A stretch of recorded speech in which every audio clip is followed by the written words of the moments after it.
अब तक आपने देखा कि कैसे एक लंगड़ा शख्स जो अपनी बोल कर बात भी किसी को नहीं समझा सकता था, उसने पाकिस्तान का कैसे सत्यानाश किया और उसके बाद आने वाला शख्स कैसे पाकिस्तान का बुरा हाल करता है। आज हम आपके सामने वो टॉपिक रखने जा रहे हैं। 1955 से 1958 की हिस्ट्री, वो बातें जो आपसे छुपाई गई या आपसे अब तक छुपी हुई हैं। 1955 में ब्यूरोक्रेट्स ने पूरे मुल्क पर कब्जा जमा लिया, यानी पाकिस्तान ब्यूरोक्रेट्स के हवाले कर दिया गया और ब्यूरोक्रेट्स ने इसे पूरी तरह से जकड़ लिया। जो चाहते वो करते, जो निजाम बनाना चाहते बनाते, क्योंकि इनके पीछे वो ताकतें थी जो आज तक पाकिस्तान को सीधा नहीं होने दे रही। 1955 में जब ब्यूरोक्रेट्स ने इस मुल्क पर फुली कब्जा जमा लिया था, वहीं पर बहुत सारी बैरूनी मदाखलें और ताकतें भी पाकिस्तान को गिराने की कोशिशें कर रही थी। यानी कि हम ये कह सकते हैं कि ब्यूरोक्रेट्स के पीछे पूरी की पूरी आर्मी उसको हैंडल कर रही थी। यानी जो हुकूमत थी, जो गवर्नर था या जो वजीर आजम था, वो एक कठपुतली थी। आपने एक गेम देखी होगी कठपुतलियों वाली, जिसको कठपुतलियां हरकत तो कर रही होती हैं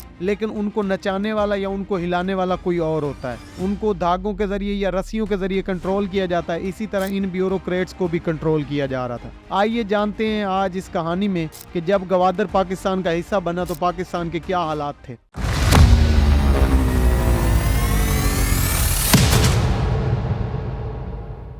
अस्सलाम वालेकुम नाजरीन, आप देख रहे हैं रिजवान हैदर ऑफिशियल और मैं हूं रिजवान हैदर। आज हम बात करने जा रहे हैं 1955 से 58 के किस्से की, जब गवादर पाकिस्तान का हिस्सा बना तो पाकिस्तान पर पूरी तरह से ब्यूरोक्रेट्स का राज था और उनके पीछे खुलकर आर्मी आ चुकी थी और बूटों की गूंज अवानों तक पहुंच चुकी थी और कैसे वो पाकिस्तान को चला रही थी और किस तरह से अंदरूनी मदाखलें जो हैं वो पाकिस्तान को कमजोर करते जा रहे थे।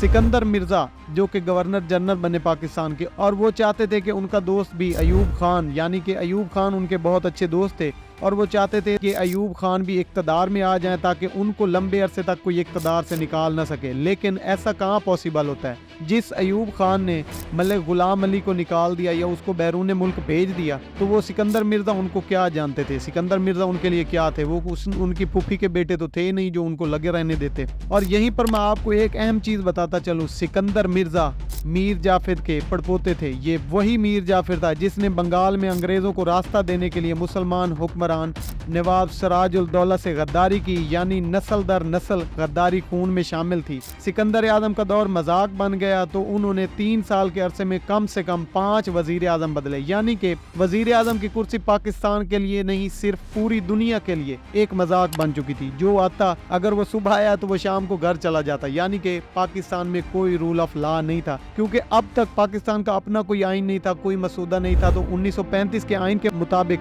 पूरे के पूरे जो रूल्स थे या पूरी की पूरी जो ड्यूटीज थी वो गवर्नर जनरल के पास होती थी और जो गवर्नर होता था वो पाकिस्तान का सदर था या वजीर आजम था या वो हुक्मरान था, वो जो चाहता करता।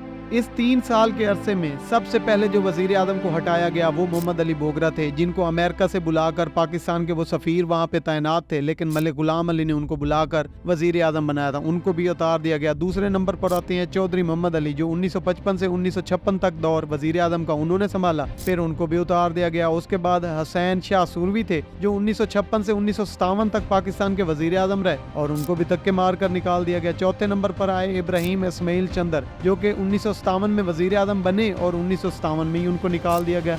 और 5वें वजीर आजम थे फिरोज खान नून, जो 1957 में आए और 1958 में धक्के मारकर निकाल दिए गए। यानी कि पाकिस्तान की हिस्ट्री में 3 साल के अरसे में ये पहली मर्तबा हुआ कि 5 वजीर आजम उतार दिए गए। अब तो ये कानून है कि कोई भी वजीर आजम 5 साल की मुद्दत नहीं पूरी करता। अब ये ला चल रहा है कि किसी को 3 साल से ऊपर नहीं जाने देना या 3.5 साल से ऊपर। हद 3.5 साल तक चला जाएगा, उसके बाद उस वजीर आजम को रफा दफा कर दिया जाएगा, या कोई केस बना दिया जाएगा, या उस पर कोई करप्शन लगा दी जाएगी, या उसके मुल्क के खिलाफ गद्दारी के मुकदमे में जाए उसको बाहर कर दिया जाएगा और उसको मुल्क बेदखल कर दिया जाएगा। यानी कि वो रिवायत आज तक कायम है, जो शुरू से बनी थी वही ताकत, वही रिवायत आज दिन तक चल रही है और पाकिस्तान उन्हीं के मुताबिक चल रहा है। वजारत उज़्मा का मजाक तो बना, नेहरू ने इंडिया से बयान भेजा, मैं इतनी जल्दी भाई धोतियां नहीं बदलता जितनी जल्दी पाकिस्तान के वजीर आजम बदल रहे हैं। और यही हकीकत है, ये वक्त के पन्नों में तारीख में आपको हर जगह लिखा मिलेगा कि ये नेहरू ने पाकिस्तान को हकीकतन में ये पैगाम भिजवाया था कि मैं मैं इतनी धोतियां नहीं बदलता जितनी तुम लोगों ने वजीर आजम की कुर्सियां बदल दी हैं और वजीर आजम के लिए बंदे बदल दिए। वजीर आजम फिरोज खान का ताल्लुक पंजाब से था। उन्होंने गवादर की बंदरगाह को पाकिस्तान में शामिल किया। बरतानवी दौर में ये बंदरगाह ओमान की थी। फिरोज खान ने $1 करोड़ के और ये हिस्सा खरीद लिया और ओमान को इसकी पेमेंट करवा दी। और इसमें सबसे बड़ा हाथ जो था गवादर को पाकिस्तान से मैच करने का, वो था नवाब अख्तर बुख्ती का। उनका बहुत अहम किरदार अदा किया उन्होंने और पाकिस्तान का हिस्सा बनवाया इसको। जो वजीर आजम मजाक बने हुए थे उनमें से एक चौधरी मोहम्मद अली ने 1956 का आइन जाते जाते मुकम्मल कर दिया। इसी आइन के मुताबिक सिकंदर मिर्जा पाकिस्तान के पहले सदर बने और 1956 में पहली दफा पाकिस्तान मलका बरतानिया के चुंगल से आजाद हो गया। यानी यहाँ पर पाकिस्तान का एक टर्म था। यहाँ पे पाकिस्तान अपनी आजाद खारजा पॉलिसी पे पहुंच चुका था। उसका अपना आइन बन चुका था। उसके अपने लाज बन चुके थे कि हमने कैसे किस चीज को इनरोल करना है। अपना आइन बन चुका था। उसके अपने लाज बन चुके थे कि हमने कैसे किस चीज को इनरोल करना है, किसको कितनी मुद्दत देनी है और किस चीज के लिए हमने लड़ना है। यहाँ पर टाइम आ गया पाकिस्तान में इलेक्शन का और पाकिस्तान फुली इलेक्शन के लिए रेडी था। लेकिन कुछ लोगों को ये चीज मंजूर न थी क्योंकि उनके लिए ये खतरा बन चुकी थी। पाकिस्तान के लिए ये बात बहुत बड़ी खुशी की बात थी, मगर सिकंदर मिर्जा और जनरल अयूब के लिए ये दुख का समा था। जब इनको पता चला कि अब इलेक्शन होंगे और हम ज्यादा देर तक इक़्तिदार के मजे नहीं लूट पाएंगे क्योंकि अयूब खान रिटायर्ड होने वाले थे और सिकंदर मिर्जा नई असेंबली से इत्मीनान का वोट लेने के काबिल नहीं थे। ऐसे में वही हुआ जिसका डर था और डरे हुए लोग जो अक्सर करते हैं। 17 अक्टूबर 1958 को सिकंदर मिर्जा ने आइन बरतरफ कर दिया, मुल्क में मार्शल लॉ लगा दिया और असेंबली डिसॉल्व कर दी। यानी कि अगर मुझे वजीर आजम न बनाया तो पाकिस्तान का कुछ नहीं हो सकता। इसीलिए मैं सारे आइन खत्म करता हूँ क्योंकि मैं इन आइन का मालिक हूँ और मैं पाकिस्तान का मालिक हूँ क्योंकि इसको मैं चला रहा हूँ। सो पाकिस्तान का आइन खत्म, क्योंकि उनके पीछे फुली तौर पर जनरल अयूब खान की सपोर्ट थी और वो जो चाह रहे थे वो करते जा रहे थे। सिकंदर मिर्जा फौजी नहीं थे। तारीख में ये बात दुरुस्त साबित हुई कि मुल्क में पहला मार्शल लॉ एक फौजी ने नहीं बल्कि एक मशरकी पाकिस्तान से ताल्लुक रखने वाले सदर ने लगाया और मुल्क और आइन से गद्दारी की। सिकंदर मिर्जा ने अपने दोस्त अयूब खान को चीफ मार्शल एडमिनिस्ट्रेटर मुकर्रर किया और अयूब खान ने सिकंदर मिर्जा को इक़्तिदार से निकाल कर जिला वतन कर दिया। जनरल अयूब ने मार्शल लॉ का ऐलान किया और यहाँ से मेरे अजीज हम वतनों की शुरुआत शुरू हुई। यानी आज भी जब मुल्क में कोई मसला होता है या मुल्क में कोई ना कोई साजिश होती है तो यही बात की जाती है, मेरे हम वतनों।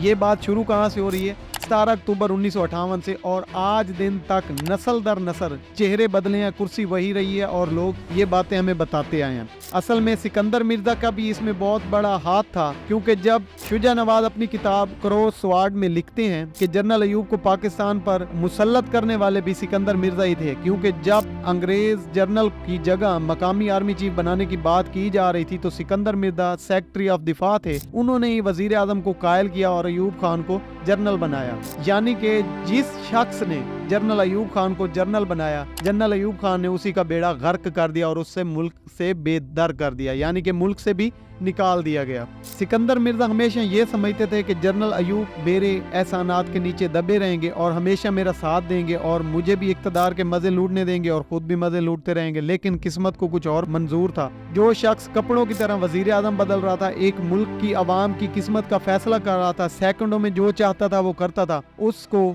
जिला वतन कर दिया गया। सिकंदर मिर्जा लंदन में जाकर फौत हुए। तेहरान में उनको दफन किया गया। जब तक वो जिंदा थे उन्हें वजीफा मिलता रहा मलका बरतानिया से, क्योंकि वो मलका बरतानिया के वफादार थे। अब पाकिस्तान में जनरल अयूब का दौर था। कुछ लोग इसको तरक्की का दौर कहते हैं और कुछ चीजें तबाही का। आज दिन तक हमारी आवाम ये फैसला नहीं कर सकी कि जनरल अयूब ने आखिर पाकिस्तान के मफाद में ये सारा कुछ किया या पाकिस्तान को इससे नुकसान हुआ। तो हमारा ओपिनियन ये कहता है कि जनरल अयूब का मार्शल लॉ जो था वो पाकिस्तान के लिए नुकसानदेह साबित हुआ और उसका नुकसान आज दिन तक नस्ल दर नस्ल लोग उठा रहे हैं। तो अपनी कमेंट सेक्शन में अपनी राय जरूर बताइएगा कि क्या जनरल अयूब का दौर पाकिस्तान के लिए फायदेमंद था या नुकसानदेह था। आज के लिए इतना ही, मिलते हैं नेक्स्ट टॉपिक में। अपना बहुत ज्यादा ख्याल रखिएगा। अल्लाह निगहबान।